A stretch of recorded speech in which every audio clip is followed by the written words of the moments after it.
Listen to me very carefully, for what I am about to share with you will mark the dividing line between the life you have been living and the life you are destined to live. For 25 years, I studied the minds of more than 500 of America's most successful men, searching for the common thread that bound them all together. I discovered something so profound, so simple, yet so powerful that it has remained hidden from the masses, who struggle daily with poverty, failure, and despair.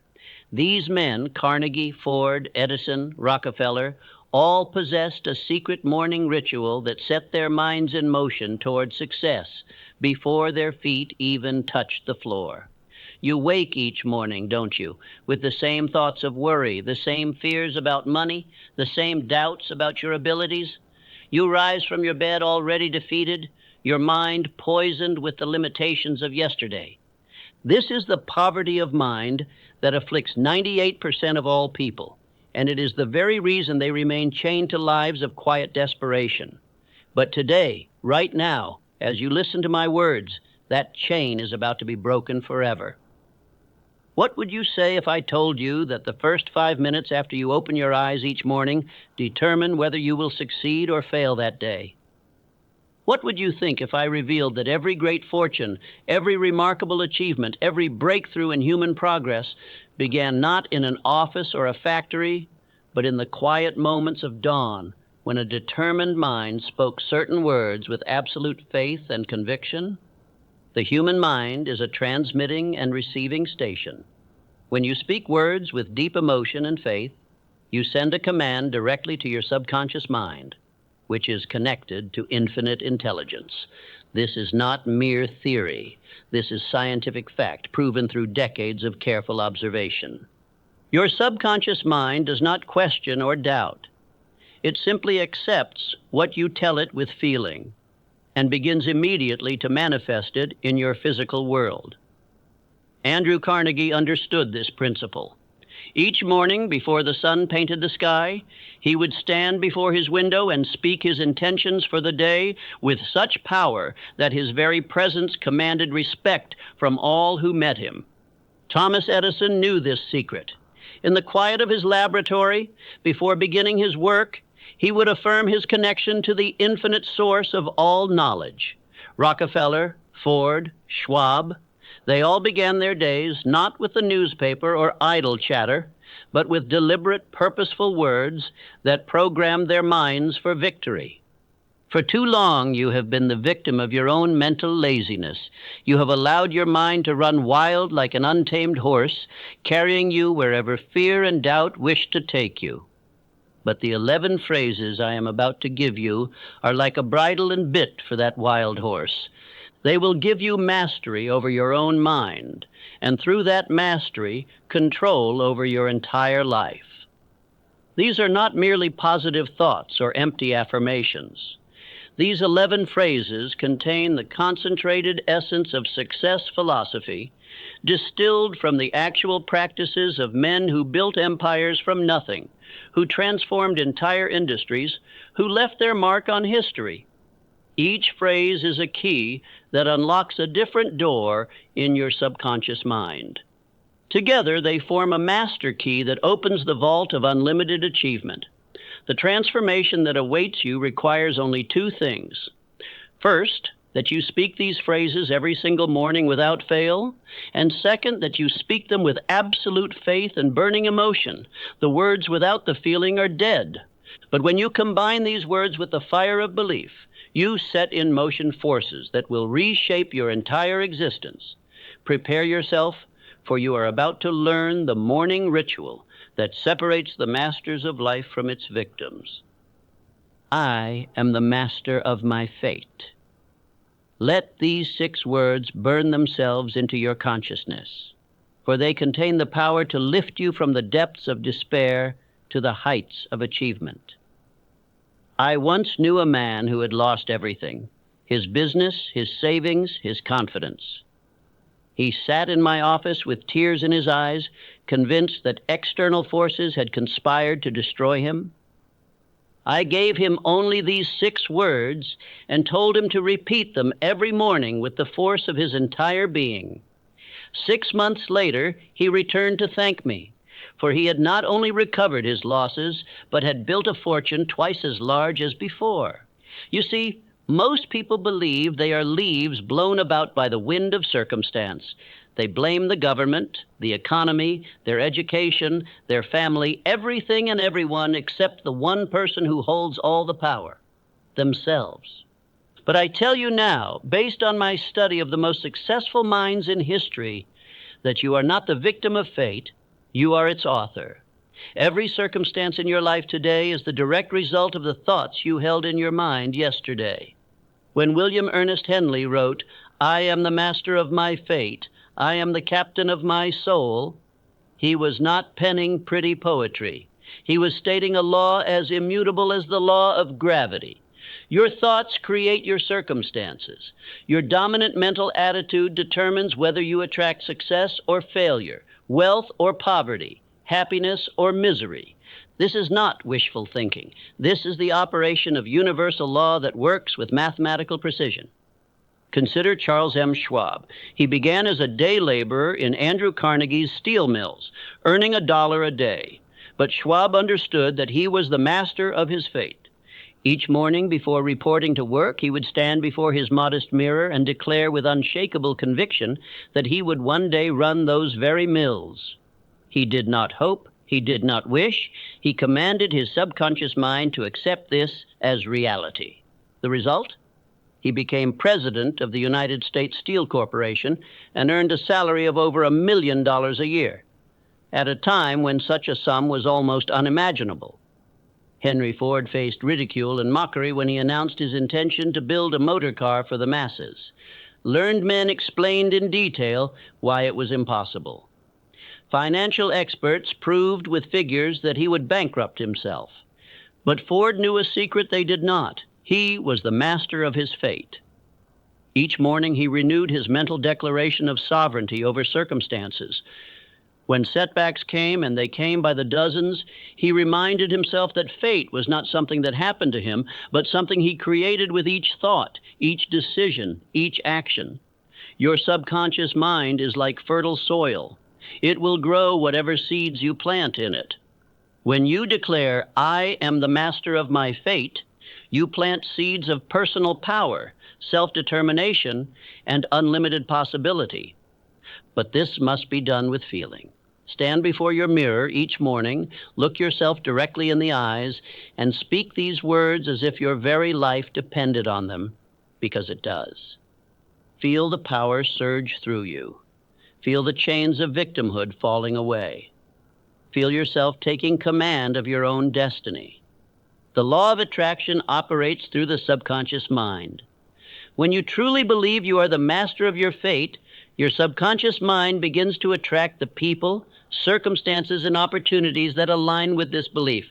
You stop repelling success with thoughts of limitation and begin magnetically drawing it to you with thoughts of power and possibility.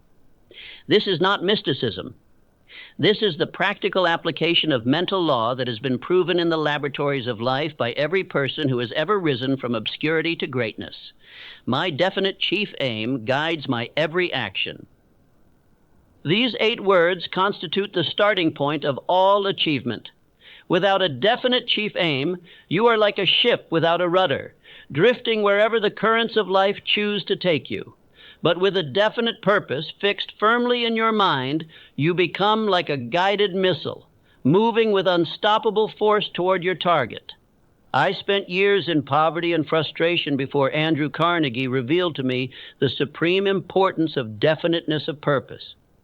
He told me that 98 out of every 100 people fail in life because they never decide exactly what they want.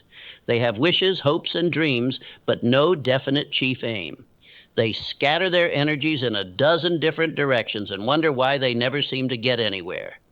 Edwin C. Barnes was a nobody from nowhere when he decided his definite chief aim was to become the business partner of Thomas Edison.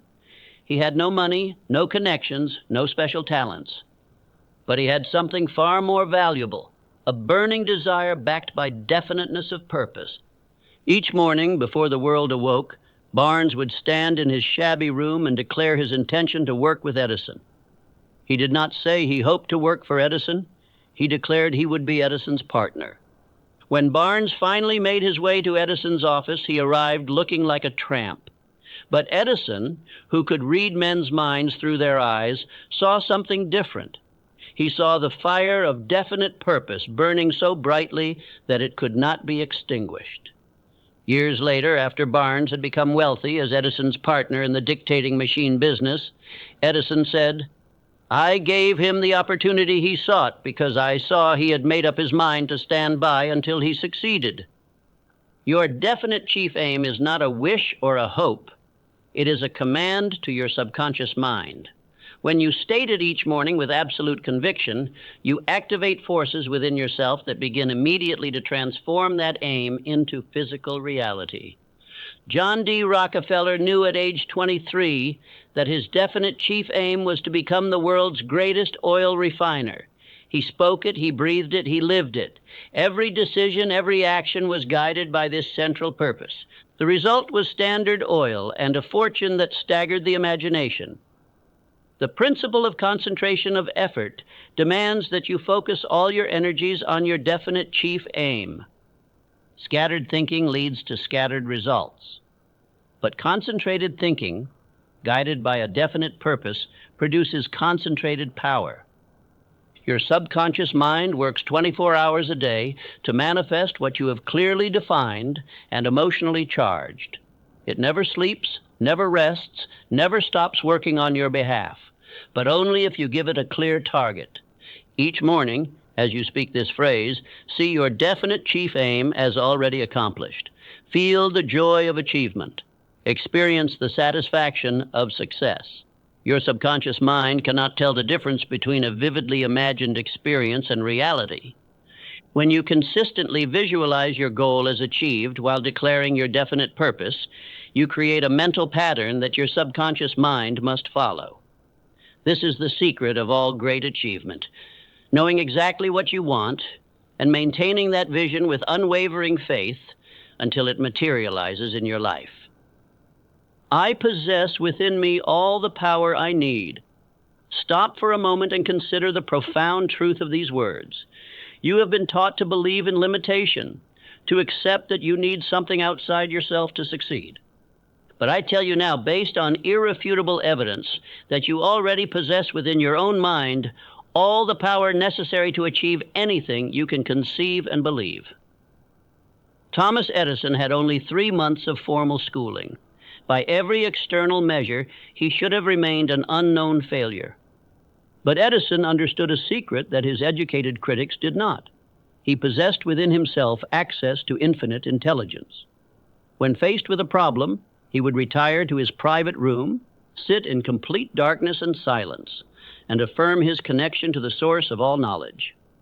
In this state, ideas would flash into his mind, solutions would appear, inventions would reveal themselves. More than 1,000 patents stand as monuments to his faith in the power within. The average person uses less than 10% of their mental capacity. Think about that. You are operating at 1/10 of your potential, and yet you wonder why success eludes you.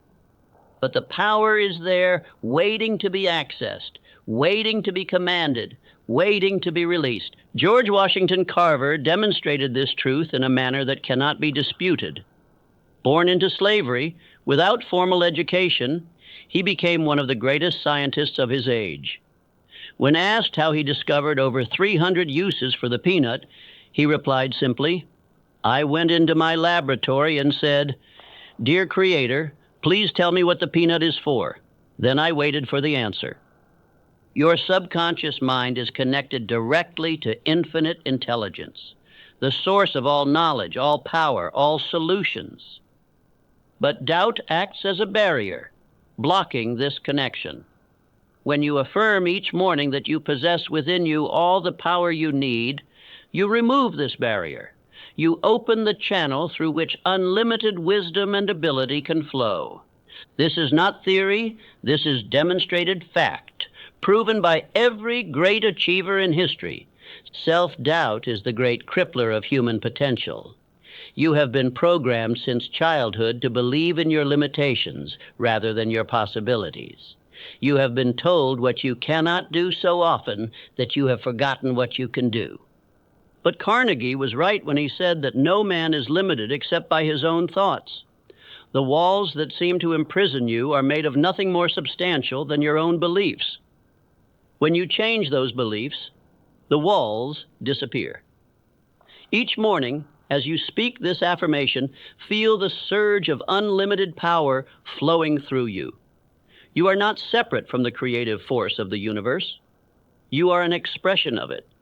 The same power that moves the planets, that causes the seed to become the tree, that transforms the caterpillar into the butterfly, flows through your mind. Your only task is to recognize it, accept it, and direct it toward your definite chief aim. When you do this with faith and persistence, miracles become commonplace, the impossible becomes inevitable, and you discover that you have always possessed the power to transform your life. Today I will go the extra mile in all I do. This principle has created more millionaires than any other single factor. It is so simple that most people overlook it, so powerful that those who apply it cannot fail. Yet the majority of people do only what they are paid to do, only what is required, only what they must, and then they wonder why opportunity passes them by. Charles M. Schwab was once asked by Andrew Carnegie to manage a steel mill that was losing money. The other managers had failed to turn it around despite their best efforts. Schwab took the job with one condition: that he be allowed to manage it his way. His way was the principle of going the extra mile. He worked not 8 hours, but 12, not because he was paid for the extra time, but because he was determined to render more service than required. He insisted that every employee under him adopt the same principle. Within 1 year, that failing mill became the most profitable in the entire Carnegie system. Schwab's reward? A bonus of $1 million for a single year's work, in an era when $1,000 was a fortune. The law of increasing returns governs all of nature and all of human activity. When you give more than is expected, you receive back more than you gave. This is not sentiment. This is mathematical law. The farmer who tends his crops with extra care receives an extra abundant harvest. The merchant who provides extra service builds a loyal customer base. The employee who does more than required inevitably rises to positions of greater responsibility and reward. Most people approach their work with the attitude of, how little can I do and still get by? They watch the clock, resent extra assignments, and complain about their pay. These are the people who remain at the bottom all their lives, bitter and resentful, never understanding that they are the authors of their own poverty. They violate the basic law of success and then blame everyone but themselves for their failure. Going the extra mile is not about working yourself to exhaustion. It is about bringing quality, enthusiasm, and excellence to everything you do. It is about looking for ways to increase your service, improve your skill, and add value wherever you are. When you adopt this principle, you stand out from the mediocre masses like a beacon in the darkness. Opportunities seek you out. Promotion becomes inevitable. Success becomes not a matter of if, but when. Andrew Carnegie built his entire fortune on this principle. He promoted only those who demonstrated the habit of going the extra mile.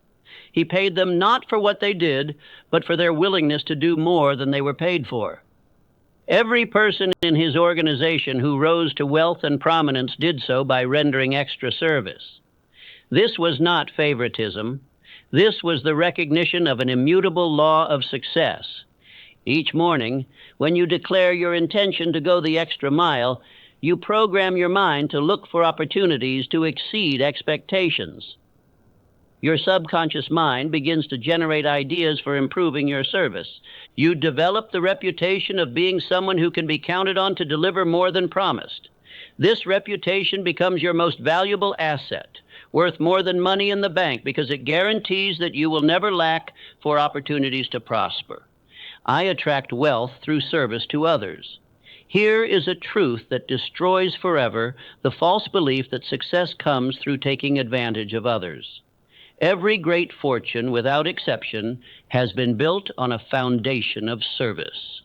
The size of your reward in life will always be in direct proportion to the amount and quality of service you render to others. Henry Ford became one of the richest men in the world, not by exploiting others, but by serving them. His obsession was not with profit, but with providing affordable transportation to the masses. He revolutionized production methods, not to increase his wealth, but to decrease the cost of automobiles so more people could afford them. The fortune that flowed to him was the natural result of the service he rendered to millions. He often said, "A business that makes nothing but money is a poor business." Money is nothing more than a symbol of service rendered. It flows to those who provide value to others and away from those who seek only to take. This is the law of compensation in action, and it operates as reliably as the law of gravity. You cannot violate it without suffering the consequences. Every person who has tried to gain wealth without providing equivalent service has ultimately failed, while every person who has focused on service has ultimately prospered. Consider Frank W. Woolworth. He built his fortune on the simple idea of serving people who had only nickels and dimes to spend. While other merchants ignored these customers as unprofitable, Woolworth saw an opportunity to serve. He created stores where people of modest means could shop with dignity and find quality goods at prices they could afford. His 5 and 10 cent stores served millions and made him one of the wealthiest men in America. J.P. Morgan accumulated his vast fortune not through manipulation, but through organization. He saw that American industry needed capital and structure to grow. He organized railroads, steel companies, and banks in ways that served both investors and the public. His wealth was the natural compensation for the valuable service he provided in building the industrial foundation of America. When you affirm each morning that you attract wealth through service to others, you align yourself with this universal law. Your subconscious mind begins to attract opportunities to serve. You develop what I call a service consciousness, an awareness of how you can add value in every situation. This consciousness is magnetic. It draws people to you, opens doors that were previously closed, and creates possibilities where none existed before. The selfish person repels wealth because they violate the fundamental law of exchange. They try to get without giving, to reap without sowing, to withdraw without first making deposits. But the person with a service consciousness attracts wealth because they understand that giving precedes receiving, that sowing precedes reaping, that deposits must be made before withdrawals. This is not just good business. This is the fundamental operating principle of the universe. When you work with this principle instead of against it, success becomes not only possible, but inevitable. I transform every failure into a stepping stone. Listen carefully, for this principle will free you forever from the fear of failure that paralyzes most people. Every adversity, every failure, every heartache carries with it the seed of an equal or greater benefit. This is not mere consolation. This is proven fact, demonstrated by every person who has achieved lasting success. Abraham Lincoln failed in business at age 21. He was defeated for the legislature at 22. He failed again in business at 24. His sweetheart died when he was 26. He had a nervous breakdown at 27. He was defeated for Speaker at 29, defeated for Elector at 31, defeated for Congress at 34, defeated for Senate at 46, defeated for Vice President at 47, and defeated for Senate again at 49. At age 52, he became President of the United States and saved the Union. Every failure had been preparing him, strengthening him, teaching him the lessons he would need for his ultimate destiny. Thomas Edison's teachers said he was too stupid to learn anything. He was fired from his first 2 jobs for being unproductive. When he was inventing the light bulb, he failed over 10,000 times. A reporter asked him how it felt to fail so many times. Edison replied, "I have not failed. I've just found 10,000 ways that won't work." Each failure brought him closer to success because he understood that failure is nothing more than a stepping stone to achievement. R.U. Darby learned this lesson in the most dramatic way possible. He and his uncle discovered gold during the gold rush and invested everything they had in mining equipment. After extracting enough ore to pay for the machinery, the vein of gold disappeared. They drilled desperately but found nothing. Finally, they quit and sold the machinery to a junk dealer for a few $100s.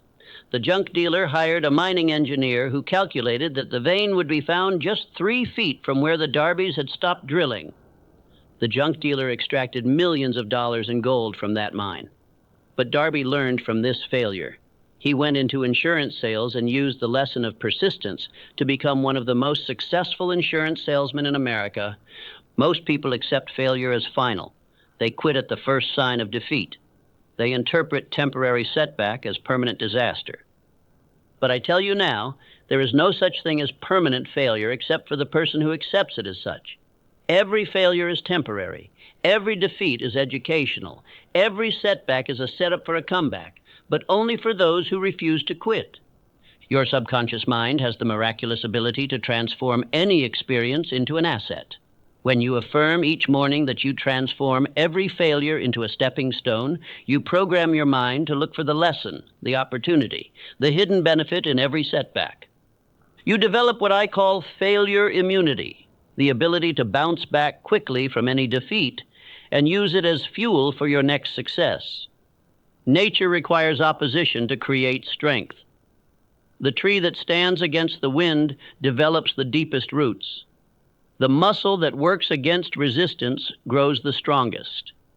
The person who overcomes the most failures develops the greatest capacity for success. When you understand this principle and apply it consistently, you stop fearing failure and start welcoming it as a teacher, a strengthener, a necessary step on the path to achievement. You realize that success is not the absence of failure, but the transformation of failure into wisdom, strength, and determination.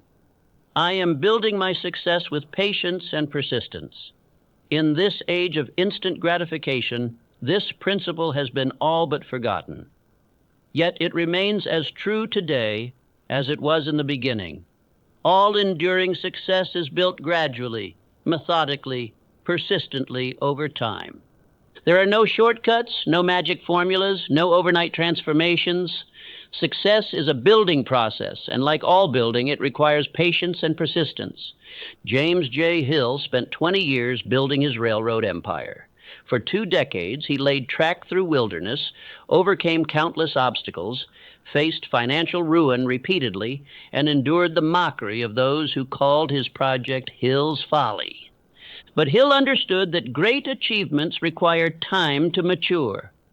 He persisted when others would have quit, remained patient when others would have rushed, and continued building when others would have abandoned the project.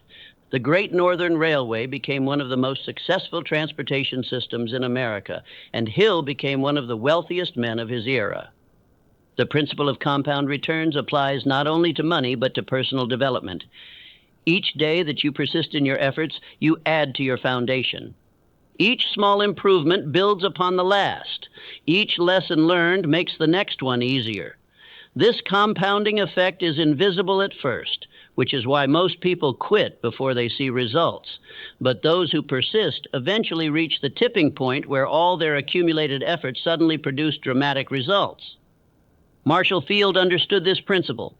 When the Great Chicago Fire destroyed his store, he faced a choice: quit or rebuild.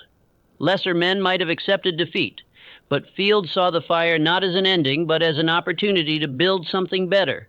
He rebuilt with patience and persistence, creating not just a store, but a retail empire that bore his name for over a century. He often said, "The secret of success is to do common things uncommonly well." And this requires patience to master the details and persistence to maintain high standards.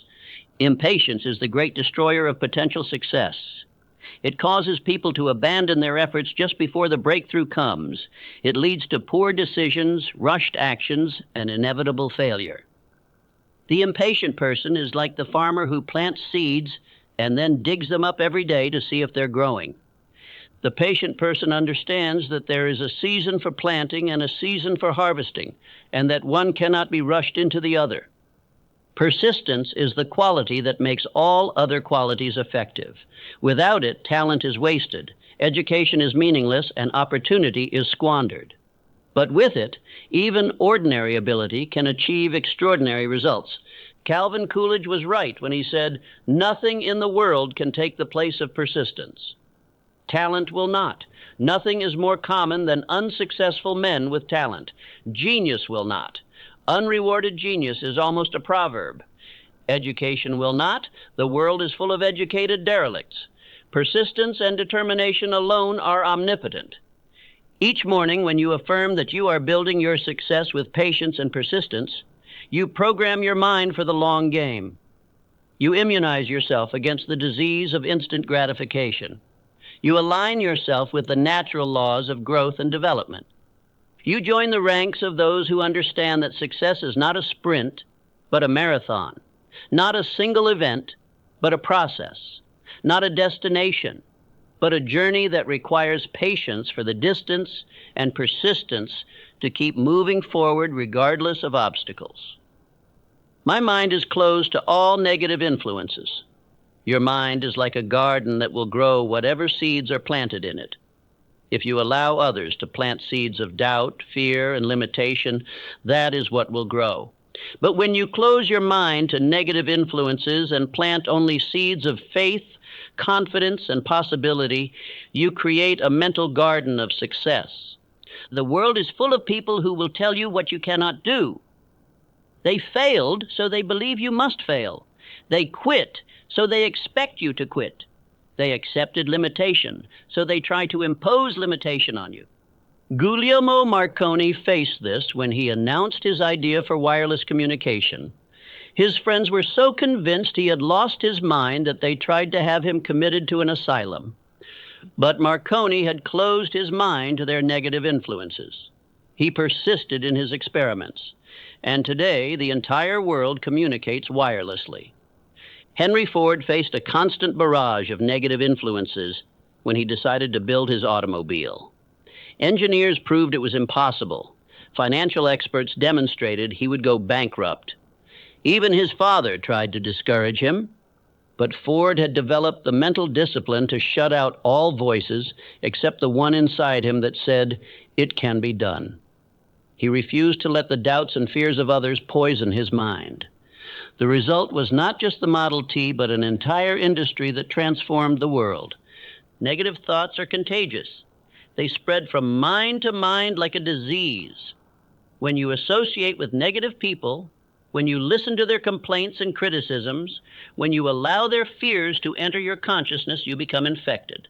Your own positive thoughts are overwhelmed, your faith is weakened, and your dreams begin to die. This is why you must guard your mental gates as carefully as you would guard your home against intruders. The technique of mental substitution is your defense against negative influences. You cannot simply resist negative thoughts. You must replace them with positive ones. When someone tells you it cannot be done, immediately recall examples of those who did it. When doubt tries to enter your mind, crowd it out with faith. When fear knocks at your door, answer with courage. This is not denial. This is the deliberate choice to focus on what empowers rather than what weakens. Your subconscious mind accepts whatever thoughts you allow to dominate your consciousness. It does not evaluate whether these thoughts are true or false, helpful or harmful. It simply accepts and acts upon them. This is why you must be ruthlessly selective about what you allow into your mind. You must become a guardian at the gate, examining every thought, every influence, every suggestion, and allowing entry only to those that support your definite chief aim. Each morning when you declare that your mind is closed to all negative influences, you activate your mental immune system. You create a protective barrier around your consciousness. You join the ranks of those who understand that we become what we think about, and therefore we must think only about what we wish to become. This is not optional for success. It is absolutely essential. The person who allows negative influences to dominate their thinking is defeated before they begin. I give thanks for this day and its opportunities. Gratitude is not merely a pleasant emotion, it is a magnetic force that attracts more of what you appreciate. This is a law of mind as reliable as any law of physics. What you focus on with emotion expands. When you focus on lack, you get more lack. When you focus on abundance, you get more abundance. Gratitude is the master key that shifts your focus from what is missing to what is present. John D. Rockefeller began each day with thanksgiving, even when he was a struggling bookkeeper earning less than $1 a day. He gave thanks for his health, for his job, for his opportunities to learn and grow. This attitude of gratitude attracted to him the people and circumstances that helped him build Standard Oil. He often said that he owed his success not to his financial genius, but to his habit of appreciating what he had while working for more. The principle of appreciation works in all areas of life. What you appreciate appreciates. When you give thanks for your current blessings, however small, you create a mental atmosphere that attracts greater blessings. This is not wishful thinking. This is the practical application of mental law. Your subconscious mind is programmed to notice and attract more of whatever you focus on with emotion. Gratitude provides that emotion in its most powerful and positive form. Consider the alternative. Those who complain attract more to complain about. Those who criticize find more to criticize. Those who focus on problems discover more problems. They create a downward spiral of negativity that becomes a self-fulfilling prophecy. They prove themselves right about how difficult life is by creating more difficulty through their mental attitude. Andrew Carnegie understood this principle deeply. Despite his humble beginnings as a bobbin boy in a cotton factory, he maintained an attitude of gratitude that attracted helpful people throughout his life. He gave thanks for every person who taught him something, every opportunity to advance, every lesson learned from failure. This gratitude created a positive mental atmosphere that drew to him the men who would help him build his steel empire. When you speak this affirmation each morning with genuine feeling, you activate one of the most powerful forces in the universe. Your subconscious mind begins to scan your environment for opportunities you might otherwise miss. You develop what I call opportunity consciousness, the ability to recognize and capitalize on the possibilities that surround you every day. These opportunities were always there, but gratitude opens your eyes to see them. The ungrateful person lives in a prison of their own making. They are surrounded by blessings they cannot see, opportunities they cannot recognize, abundance they cannot access. But the grateful person lives in an ever-expanding universe of possibility. Each thing they appreciate leads to something else to appreciate. Each opportunity recognized leads to greater opportunities. Each blessing acknowledged attracts more blessings. This is the upward spiral of success, and it begins with the simple but powerful act of giving thanks. I act with decision and courage today. Indecision and procrastination have murdered more opportunities than all other causes combined.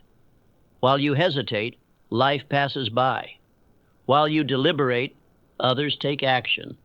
While you wait for perfect conditions, those who act with imperfect conditions claim the prizes you desire.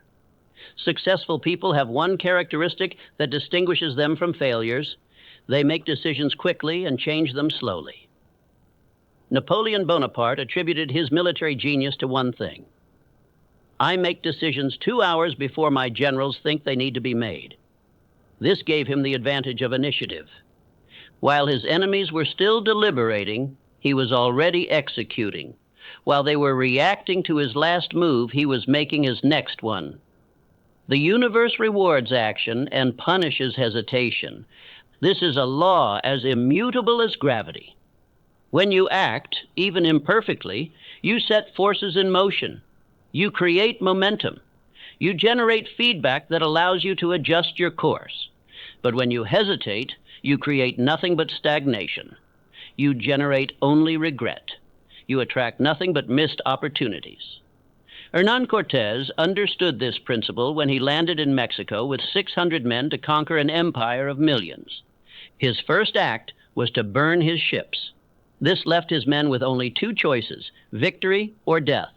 There was no possibility of retreat, no option for second thoughts, no room for hesitation. This decisive act transformed ordinary men into conquerors. They had to succeed because failure was no longer an option. Fear is the parent of indecision. You hesitate because you fear making the wrong choice.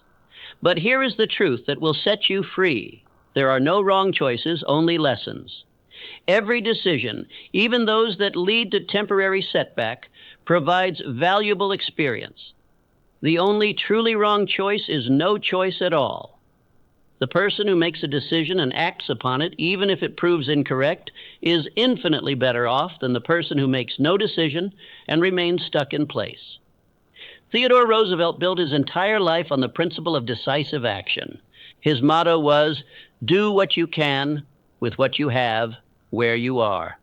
He didn't wait for perfect conditions. He didn't hesitate until all risk was removed. He acted with the resources available, learned from the results, and adjusted his approach. This decisiveness carried him from a sickly child to President of the United States. Courage is not the absence of fear. It is action in the presence of fear. Every person who has achieved anything worthwhile has felt fear. The difference is that successful people feel the fear and act anyway. They understand that courage is like a muscle that grows stronger with use. Each time you act despite fear, you build your courage for the next challenge. Each decisive action makes the next one easier. When you affirm each morning that you act with decision and courage, you program your mind for action rather than hesitation. You prime yourself to recognize opportunities and seize them before they disappear. You join the ranks of the doers rather than the talkers, the actors rather than the reactors, the decisive rather than the doubtful. You align yourself with the force of initiative that moves the world forward and rewards those who dare to lead rather than follow. I am becoming the person I was meant to be. This final affirmation encompasses all the others, for success is not merely about achieving external goals, but about fulfilling your highest potential. Every person born into this world has unique gifts, talents, and capacities that are meant to be developed and expressed. Your life's true purpose is to become the fullest expression of who you are capable of being. Booker T. Washington was born into slavery, but he refused to let his circumstances define his destiny. He understood that within him lay the potential for greatness, regardless of external conditions. Each day, he worked not just on external achievements, but on developing himself. He educated himself, refined his character, and expanded his capabilities. He became one of the most influential educators and leaders of his time, not because circumstances favored him, but because he was committed to becoming who he was meant to be. The principle of growth is fundamental to all life. You are either growing or dying. There is no standing still. When you stop developing, stop learning, stop improving, you begin to deteriorate. But when you commit to continuous growth, you align yourself with the creative force of the universe. You become an ever-expanding expression of human potential. Benjamin Franklin understood this principle better than perhaps any American. He created a system of 13 virtues and worked on developing one each week. He examined himself daily, noting where he had fallen short and resolving to do better. This commitment to continuous self-improvement transformed him from a printer's apprentice into one of the most accomplished men in history: inventor, diplomat, philosopher, scientist, and founding father. Small daily improvements compound into dramatic transformation. You don't become the person you're meant to be through a single dramatic act, but through thousands of small acts of self-development. Each book you read, each skill you develop, each weakness you overcome, each strength you build contributes to your evolution. The person you are today is the result of all your yesterdays. The person you will be tomorrow is being created by what you do today. This phrase aligns your conscious and subconscious minds toward continuous evolution. When you declare each morning that you are becoming the person you were meant to be, you activate what I call the law of becoming. Your subconscious mind begins to reveal opportunities for growth. You attract teachers, books, experiences that help you develop.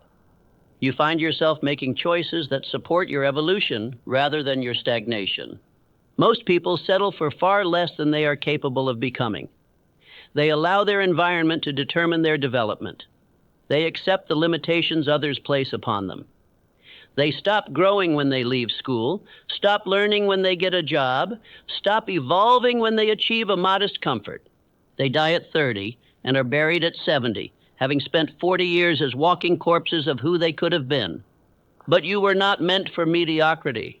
Within you lies genius waiting to be awakened, greatness waiting to be expressed, potential waiting to be realized. The same life force that creates all miracles in nature flows through you. Your only task is to cooperate with this force, to remove the barriers of doubt and fear and limitation that prevent its full expression through you. When you speak this affirmation with deep feeling, you make a sacred commitment to your own evolution. You declare that you will not settle, will not stop, will not accept less than your highest potential. You join the ranks of those who understand that life is a journey of becoming, and that the joy is not in reaching some final destination, but in the continuous unfolding of your capabilities. You align yourself with the creative intention that brought you into existence, and you promise to honor that intention by becoming all that you were meant to be. Now, let me share with you the sacred ritual that will transform these 11 phrases from mere words into living forces in your life. This is not a casual practice to be done half-heartedly while you rush through your morning. This is a deliberate act of mental programming that requires your full presence and participation. Rise each morning at least 30 minutes before you must begin your daily activities. This time is not negotiable. If you are not willing to invest 30 minutes in your own transformation, then you are not serious about success. The men who built great fortunes and achieved lasting success all understood that the first hour of the day belongs to mental preparation. They would no more begin their day without this preparation than a warrior would enter battle without his weapons. Find a private place where you will not be disturbed. This is crucial. The subconscious mind requires concentration to receive new programming. Interruptions break the connection and weaken the effect. Lock the door if necessary. Inform your family that this time is sacred. Guard it as you would guard your most precious possession, for indeed it is. Stand before a mirror and look directly into your own eyes. This is important. The eyes are the windows of the soul, and when you speak to yourself while maintaining eye contact, you create a powerful circuit of communication between your conscious and subconscious minds. Many people find this uncomfortable at first because they have never truly looked at themselves. Persist through any discomfort. This direct communication with yourself is essential for transformation. Speak each phrase aloud with all the emotion and conviction you can summon. The words without feeling are dead. Your subconscious mind responds not to the words themselves, but to the emotional vibration behind them. When you say, "I am the master of my fate," feel the power of that truth surging through you. When you declare, "My definite chief aim guides my every action," see your goal as already achieved and feel the joy of accomplishment. This emotional intensity is what drives the words deep into your subconscious mind, where they can take root and grow. Repeat each phrase 3 times before moving to the next. The first time, speak it to establish the thought. The second time, speak it with increased emotion to deepen the impression. The third time, speak it with absolute conviction as an established fact in your life. This repetition with increasing intensity creates the neural pathways that transform thought into habit, habit into character, and character into destiny. After speaking all 11 phrases, remain quiet for 5 minutes. This is the period of impression when your subconscious mind absorbs and begins to process what you have declared. Do not think of problems or plans during this time. Simply remain in a state of quiet expectancy, knowing that the seeds you have planted are already beginning to germinate in the fertile soil of your subconscious mind.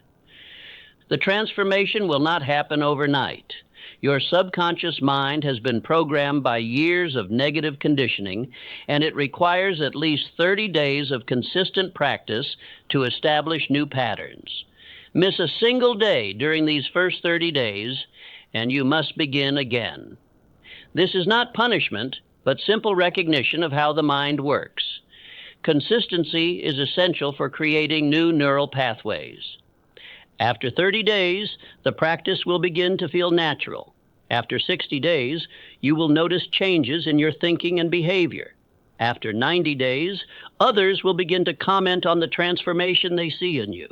After 6 months of faithful practice, you will be a different person, not in your essential nature, but in your expression of that nature. You will have become someone who naturally thinks and acts in alignment with success. Many men have written to tell me of the miraculous changes this morning ritual has brought to their lives. A salesman who could barely earn enough to feed his family became the top producer in his company. A laborer who had accepted his station in life developed an invention that made him wealthy. A timid clerk transformed into a confident executive. These were not miracles in the supernatural sense, but the natural result of aligning the mind with the laws of success. Do not make the mistake of thinking this is too simple to be effective. The greatest truths are always simple. The problem is not in understanding them, but in applying them. Knowledge without application is worthless. The world is full of educated failures who know what to do, but don't do what they know. Don't be one of them. Begin tomorrow morning.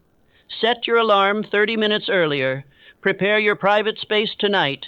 Write out the 11 phrases if necessary until you have them memorized. Your entire life has been leading you to this moment of decision. Will you continue as you have been, hoping that somehow things will change? Or will you take command of your own mind and create the change you desire? The choice is yours, but understand this. If you do not take control of your mental programming, others will program you for their purposes. If you do not design your own life plan, you will fall into someone else's plan, and guess what they have planned for you? Not much. I close with this final thought. You now possess the morning ritual that has transformed ordinary men into extraordinary achievers. You have the same 24 hours each day that Carnegie had, that Ford had, that Edison had. The only difference between you and them is how you use the first 30 minutes after you awaken. They use this time to program their minds for success. Will you? The chains that have bound you to mediocrity are already beginning to weaken. Tomorrow morning you will speak the words that will break them forever.